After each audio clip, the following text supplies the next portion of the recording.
Hello friends, मैं कंचन आपका अपने चैनल पे बहुत बहुत स्वागत करती हूँ। और आज हम देखेंगे भूगोल टेस्ट सीरीज के अंतर्गत समुद्र विज्ञान का पार्ट नंबर 8। ये टेस्ट सीरीज यूजीसी नेट के साथ साथ यूपी पीजीटी, यूपी टीजीटी और असिस्टेंट प्रोफेसर के एग्ज़ाम्स के लिए काफ़ी हेल्पफुल है। और आज के जो क्वेश्चन सीरीज है वो है 176 से 200 तक। तो आइए एमसीक्यू स्टार्ट करते हैं। क्वेश्चन नंबर 176 ये पूछ रहा है, निम्न में से किस परिस्थिति के कारण ला नीना घटना परिघटित होती है। ऑप्शन ए है मध्य और पूर्वी प्रशांत महासागर के ऊपर हवा के दबाव का कम होना। ऑप्शन बी है पश्चिमी प्रशांत क्षेत्र के ऊपर कमजोर उच्च दाब प्रणाली द्वारा सामान्य दाब स्थिति को स्थानांतरित करना। ऑप्शन सी है मध्य और पूर्वी प्रशांत क्षेत्र में असामान्य रूप से ठंडे जल का जमाव, जिसकी परिणति काफ़ी तेज व्यापारिक पवनों के रूप में होती है। ऑप्शन डी है प्रशांत महासागर के ऊपर व्यापारिक पवनों का पश्चिम से पूरब की ओर अपेक्षाकृत तेज गति से बहना। तो इसका जो राइट आंसर हो जाएगा ये होगा ऑप्शन सी। ऑप्शन सी इसका जो है राइट आंसर हो जाएगा कि मध्य और पूर्वी प्रशांत क्षेत्र में असामान्य रूप से ठंडे जल का जमाव, जिसकी परिणति काफ़ी तेज व्यापारिक पवनों के रूप में होती है। और यही जो मध्य और पूर्वी क्षेत्र में जब असामान्य रूप से गर्म जल धारा चलने लगती है, जिससे उस परिघटना के कारण एल नीनो की घटना घटित होती है। नेक्स्ट क्वेश्चन देखते हैं। क्वेश्चन नंबर 177 ये पूछ रहा है कि उत्तरी अटलांटिक महासागरीय जलमार्ग विश्व का सबसे महत्वपूर्ण जलमार्ग है। ये तो सही है कि विश्व का सबसे महत्वपूर्ण जलमार्ग है। कारण देखते हैं। कारण है कि उत्तरी अटलांटिक महासागरीय जलमार्ग यहाँ पे ये दे रहा है कि विकसित एवं विकासशील राष्ट्रों को समीप लाता है। तो ये जो है ये गलत हो जाएगा, क्योंकि ये जो उत्तरी अटलांटिक महासागरीय जलमार्ग है, इसके यदि हम उत्तरी महासागर अटलांटिक महासागर के पूर्वी भाग पे या पश्चिमी भाग दोनों पे देखें तो दोनों तरफ हमें अधिकांशतः विकसित देश ही दिखाई देते हैं। तो ये लगभग या फिर ये क्या करता है कि ये विकासशील और विकसित को न मिला करके समीप ला करके ये दोनों विकसित देशों को ही एक दूसरे के समीप लाता है। तो इसका ऑप्शन ए तो सही है, लेकिन आर जो गलत है। तो इसका जो सही होगा ऑप्शन बी सही हो जाएगा। ए सही है किंतु आर गलत है। नेक्स्ट क्वेश्चन देखते हैं। क्वेश्चन नंबर 178 निम्नलिखित कथनों पर विचार कीजिए। निम्नलिखित कोटों से सही उत्तर का चयन कीजिए। इसमें दिया है ऑप्शन एक है कि अधिकांश मत्स्यन क्षेत्र ऐसे क्षेत्रों में बनते हैं जैसे महाद्वीपीय शेल्फ चौड़ा होता है जहाँ पे। ऑप्शन 2 है मत्स्य क्रियाकलाप गर्म उष्णकटिबंधीय समुद्री जल में काफ़ी विकसित है। ऑप्शन 3 है गर्म और ठंडी जल धाराओं के मिलने के कारण मछलियों के लिए पादप पोषण मिलता है। ऑप्शन 4 है भारत में अंतर्देशीय मत्स्य उद्योग अन्य प्रकारों से अधिक महत्वपूर्ण है। तो पूछा है इसमें हमें बताना है, सही उत्तर का चयन करना है। तो देखते हैं क्या सही होगा इसमें से। ऑप्शन ए तो सही हो जाएगा, क्योंकि अधिकांश जो मत्स्य उत्पादन किया जाता है वो जहाँ पे महाद्वीपीय शेल्फ चौड़ा होता है वहाँ पे किया जाता है। और मत्स्य क्रियाकलाप गर्म उष्णकटिबंधीय समुद्री जल में काफ़ी विकसित है, ये तो गलत है, नहीं उसमें नहीं हो सकता है। और गर्म और ठंडी जल धाराओं के मिलने के कारण मछलियों के लिए प्लैंकटन का निर्माण होता है। यदि है कि पादप पोषण मिलते हैं तो ये सही है। जहाँ पे ठंडी को गर्म जल धाराएँ मिलती हैं वहाँ पे प्लैंकटन का उत्पादन होता है, और वहाँ पे प्लैंकटन यानी जो मछलियों का खाद्य पदार्थ होता है उसके उत्पादन से वहाँ पे मछलियाँ बहुत अधिक मात्रा में मिलती हैं। जिस तरह से मिलती हैं तो वहाँ पे मत्स्य उत्पादन को बल मिलता है। और जो ये ऑप्शन 4 दिया है भारत में अंतर्देशीय मत्स्य उद्योग अन्य प्रकारों से अधिक महत्वपूर्ण है, तो ये गलत है। तो इसका जो राइट आंसर हो जाएगा 1 व 3 होगा, तो ऑप्शन बी सही हो जाएगा। नेक्स्ट क्वेश्चन देखते हैं। क्वेश्चन नंबर 179 अपेक्षाकृत गर्म सतही जल का प्रतिस्थापन करने के लिए गहन महासागरीय परतों से शीतल जल की ऊर्ध्वाकार गति क्या कहलाती है। ऑप्शन ए है पंकिलता, ऑप्शन बी है उन्मज्जन, ऑप्शन सी है ऊर्ध्वगमन या अपवेलिंग, और ऑप्शन डी है हेलोक्लाइन। तो इसका जो राइट आंसर हो जाएगा क्या होगा, इसका राइट आंसर हो जाएगा ऑप्शन सी ऊर्ध्वगमन या अपवेलिंग, यानी सतह पे जो गर्म जल है उसका प्रतिस्थापन करके वहाँ पे शीतल जलधारा आ रही है। तो ये हो गया अपवेलिंग। नेक्स्ट क्वेश्चन देखते हैं। नेक्स्ट क्वेश्चन है 180। अलेक्जेंडर वान हम्बोल्ट का नाम निम्नलिखित में से किस धारा से संबंधित है?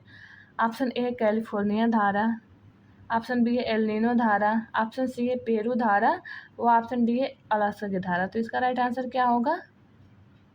इसका जो राइट आंसर हो जाएगा वो हो जाएगा ऑप्शन सी पेरू धारा। इसे हम्बोल्ट धारा के नाम से भी जाना जाता है।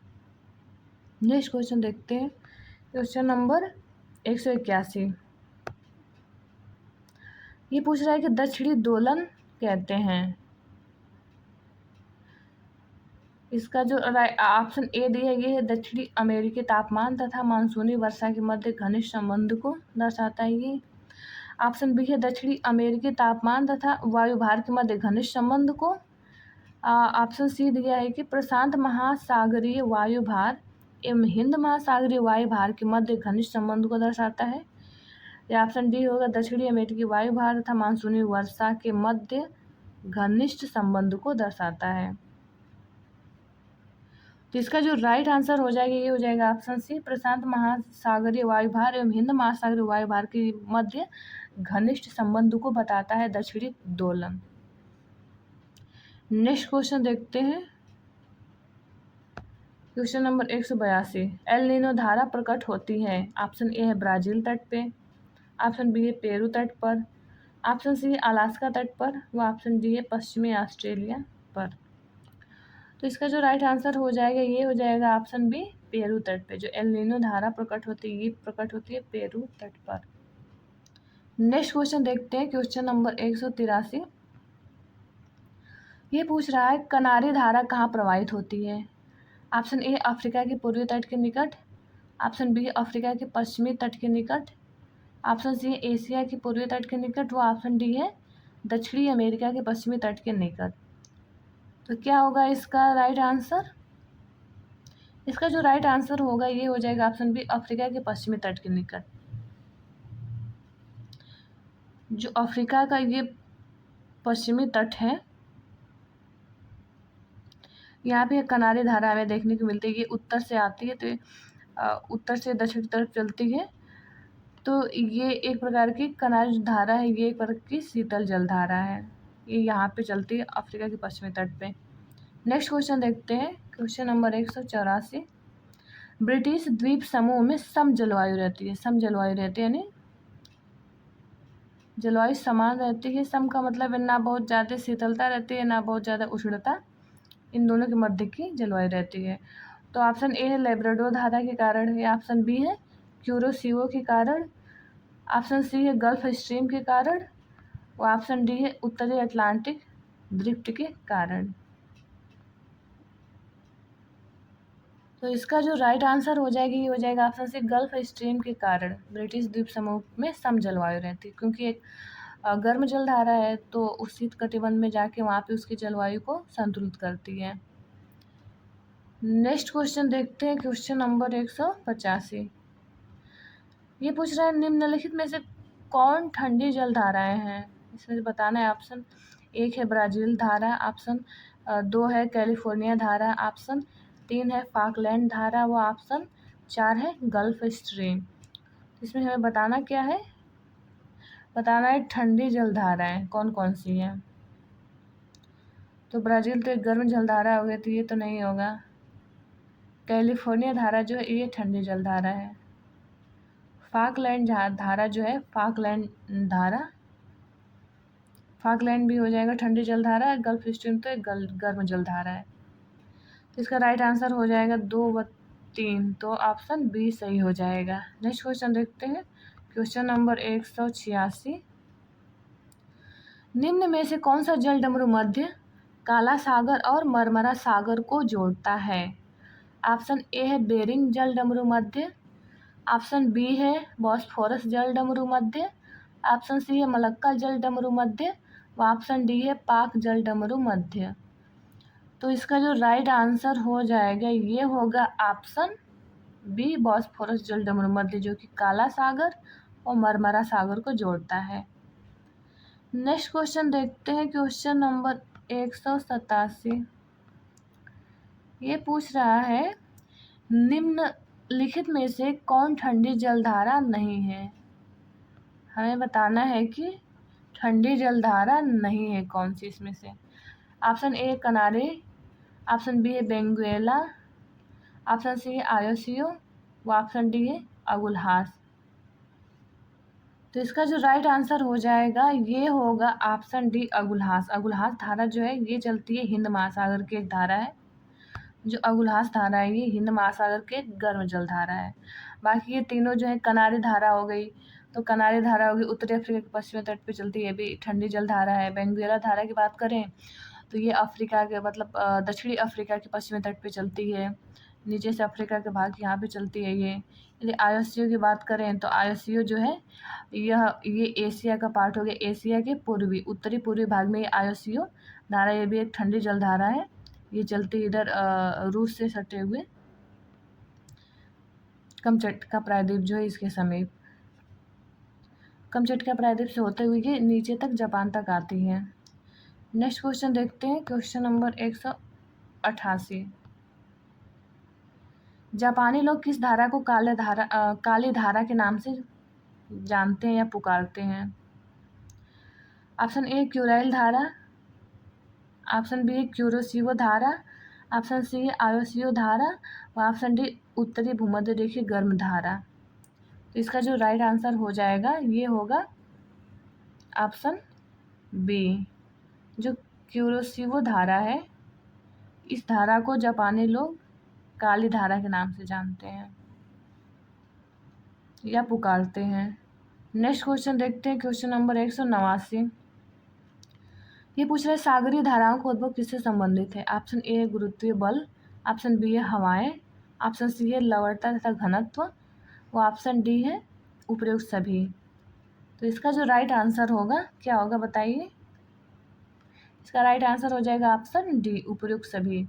जो सागरीय धाराओं का उद्भव होता है उनके उद्भव में सहायक है गुरुत्वीय बल भी है, हवाएं भी उसमें सहयोग करती हैं और लवणता तथा घनत्व ये भी सहयोग करते हैं। तो इसका राइट आंसर हो जाएगा ऑप्शन डी। नेक्स्ट क्वेश्चन देखते हैं, क्वेश्चन नंबर 190। निम्नलिखित समुद्री धाराओं में कौन हिंद महासागर की धारा नहीं है। ऑप्शन ए है अगुलहास धारा, ऑप्शन बी है मोजाम्बिक धारा, ऑप्शन सी है दक्षिण हिंद महासागरीय धारा व ऑप्शन डी है बेंगुएला धारा। तो जो हिंद महासागर की धारा नहीं है वो है ऑप्शन डी बेंगुएला धारा। बेंगुएला धारा जो है हिंद महासागर की नहीं है, ये अटलांटिक महासागर की धारा है। और बाकी अगुलहास, मोजाम्बिक, दक्षिण हिंद महासागरीय धारा ये तीनों हिंद महासागर की हैं। नेक्स्ट क्वेश्चन देखते हैं, क्वेश्चन नंबर 191। निम्नलिखित में से कौन सी एक धारा अन्य धाराओं से भिन्न है। ऑप्शन ए है ब्राज़ील की धारा, ऑप्शन बी है लेब्राडोर की धारा, ऑप्शन सी है फॉकलैंड की धारा व ऑप्शन डी है कनारी की धारा। तो एक भिन्न बता रहा है, तो जो ब्राज़ील की धारा है ये धारा जो है गर्म जल धारा है। बाकी लेब्राडोर देखें, फॉकलैंड की धारा देखें, कनारी की धारा, तो ये तीनों शीतल जल धाराएँ हैं। तो इसका राइट आंसर हो जाएगा option B, option A. Option A इसका राइट आंसर हो जाएगा क्योंकि ये गर्म जल धारा है, बाकी तीनों ठंडी जल धाराएँ हैं। नेक्स्ट क्वेश्चन देखते हैं, क्वेश्चन नंबर 192। निम्नलिखित में से कौन सा एक समुद्री जल पर अधिकतम ज्वार उत्पन्न करने वाला बल डालता है। ऑप्शन ए है सूर्य, ऑप्शन बी है चंद्रमा, ऑप्शन सी है शुक्र और ऑप्शन डी है मंगल। तो इसका जो राइट आंसर हो जाएगा ये हो जाएगा ऑप्शन बी चंद्रमा, क्योंकि चंद्रमा पृथ्वी की सूर्य की अपेक्षा बहुत नज़दीक है। तो समुद्री जल पर मतलब ज्वार उत्पन्न करने में सर्वाधिक जो बल लगता है वो लगता है चंद्रमा का। नेक्स्ट क्वेश्चन देखते हैं, क्वेश्चन नंबर 193। ये पूछ रहा है कि शीत दीवार संबंधित है। ऑप्शन ए है ब्राज़ील धारा से, ऑप्शन बी है कनारी धारा से, ऑप्शन सी है मोजाम्बिक धारा से और ऑप्शन डी गल्फ स्ट्रीम से। तो जो शीत दीवार संबंधित है इसका जो राइट आंसर होगा ये हो जाएगा ऑप्शन डी गल्फ स्ट्रीम से संबंधित है। नेक्स्ट क्वेश्चन देखते हैं, क्वेश्चन नंबर 194। ज्वार भाटा की उत्पत्ति संबंधित प्रगामी तरंग सिद्धांत किसने प्रतिपादित किया है? ऑप्शन ए है हैरिस, ऑप्शन बी है एयरी, ऑप्शन सी है विलियम वेले और ऑप्शन डी है लाप्लास। तो जो प्रगामी तरंग सिद्धांत है ये दिया है, ऑप्शन सी राइट हो जाएगा इसका, विलियम वेले। विलियम वेले महोदय द्वारा प्रगामी तरंग सिद्धांत दिया गया है। नेक्स्ट क्वेश्चन देखते हैं, क्वेश्चन नंबर 195। ज्वार के प्रगतिशील लहर या कहें कि प्रोग्रेसिव वेव थ्योरी इस सिद्धांत के प्रतिपादक हैं। ऑप्शन ए है आइजैक न्यूटन, ऑप्शन बी है R A Harris, option C है विलियम वेले व option D G B Airy. तो जो प्रोग्रेसिव वेव थ्योरी है इसके जो प्रतिपादक हैं वो है ऑप्शन सी होगा राइट आंसर इसका, विलियम वेले। नेक्स्ट क्वेश्चन देखते हैं, क्वेश्चन नंबर 196। ये पूछ रहा है कि निम्नलिखित में से कौन सा सिद्धांत ज्वार भाटा की उत्पत्ति से संबंधित नहीं है? ऑप्शन ए है प्रगामी तरंग सिद्धांत, ऑप्शन बी है स्थैतिक तरंग सिद्धांत, ऑप्शन सी है संतुलन सिद्धांत और ऑप्शन डी है हिमनद नियंत्रण सिद्धांत। तो जो ज्वार भाटा की उत्पत्ति से संबंधित नहीं है वो हो जाएगा हिमनद नियंत्रण सिद्धांत। ऑप्शन डी इसका राइट आंसर हो जाएगा, क्योंकि हिमनद नियंत्रण सिद्धांत जो है ये प्रवाल भित्ति की उत्पत्ति से संबंधित सिद्धांत है जो कि डेली महोदय द्वारा दिया गया है। नेक्स्ट क्वेश्चन देखते हैं, क्वेश्चन नंबर 197। सूची 1 को सूची 2 के साथ सुमेलित कीजिए, नीचे दिए गए कोट में से सही उत्तर का चयन कीजिए। एक तरफ विद्वान दिया है, एक तरफ इनके द्वारा दिए गए सिद्धांत को दिया गया है। देखते हैं इसका क्या होगा right answer. G B Airy इनके द्वारा कौन सा सिद्धांत प्रतिपादित किया गया है? तो इसका राइट आंसर हो जाएगा ये ऑप्शन 4, नहर सिद्धांत। और डब्ल्यू वेले द्वारा जो दिया गया ये दिया गया प्रगामी तरंग सिद्धांत इन्होंने दिया है। आर ए हैरिस ने स्थैतिक तरंग सिद्धांत दिया है और न्यूटन द्वारा दिया गया है संतुलन सिद्धांत। ये जो सिद्धांत दिए गए हैं ये चारों सिद्धांत ज्वार भाटा की उत्पत्ति से संबंधित सिद्धांत है। नेक्स्ट क्वेश्चन देखते हैं, क्वेश्चन नंबर 198। ये पूछ रहा है कि निम्नलिखित में से किसने ज्वार की उत्पत्ति का स्थैतिक तरंग सिद्धांत प्रतिपादित किया है? ऑप्शन ए है R A Harris, option B है विलियम वेले, ऑप्शन सी है सर जॉन मूरे और ऑप्शन डी है चार्ल्स डार्विन। तो जो स्थैतिक तरंग सिद्धांत है ये प्रतिपादित किया है आर ए हैरिस महोदय ने। इसका राइट आंसर हो जाएगा ऑप्शन ए। नेक्स्ट क्वेश्चन देखते हैं, क्वेश्चन नंबर 199। ये पूछ रहा है कि ज्वार पैदा करने वाला बल निम्न में से किन दो बलों के बीच का अंतर है? ऑप्शन ए कोरियोलिस बल तथा गुरुत्वाकर्षण बल का खिंचाव, ऑप्शन बी है चुंबकीय दबाव तथा ऊंचाई, ऑप्शन सी है गुरुत्वाकर्षक खिंचाव तथा केंद्र त्यागी बल, और ऑप्शन डी है जेट स्ट्रीम एवं घर्षण बल। तो इसका जो राइट आंसर हो जाएगा ये हो जाएगा ऑप्शन सी गुरुत्वाकर्षण खिंचाव तथा केंद्र त्यागी बल। केंद्र त्यागी बल को हम कहते हैं केंद्रोपसारी बल के नाम से भी इसे जानते हैं। तो केंद्रोपसारी बल और जो वो सूर्य चंद्रमा का जो गुरुत्वाकर्षण खिंचाव के कारण होता है, इन दोनों बल पृथ्वी अपने तरफ खींचती है और सूर्य चंद्रमा अपने आकर्षण कर वो अपने तरफ जल को खींचते हैं पृथ्वी के। तो इस तरह से इस पर हमें ज्वार व भाटा की स्थिति देखने को मिलती है। नेक्स्ट क्वेश्चन देखते हैं। नेक्स्ट क्वेश्चन है क्वेश्चन है 200। ये आज का लास्ट क्वेश्चन है। ये पूछ रहा है कि निम्नलिखित में से किस वैज्ञानिक ने 1687 में ज्वार भाटा तथा चांद और सूर्य की ज्वार भाटा पैदा करने वाले बल की पहली बार तार्किक व्याख्या प्रस्तुत की थी? ये यहाँ पे हो जाएगा व्याख्या किसने प्रस्तुत की थी? ऑप्शन ए है जॉन डाल्टन, ऑप्शन बी है ग्रेगर मेंडल, ऑप्शन सी है आइजैक न्यूटन व ऑप्शन डी है अल्बर्ट आइंस्टीन। तो सबसे पहली बार इसका तार्किक व्याख्या दिया था ज्वार भाटा की उत्पत्ति से संबंधित, तो वो हो जाएंगे आइजैक न्यूटन। ऑप्शन सी इसका राइट आंसर हो जाएगा। तो ये आज के लास्ट क्वेश्चन के साथ साथ ये जो समुद्र विज्ञान का टेस्ट सीरीज है इसका भी ये लास्ट क्वेश्चन है।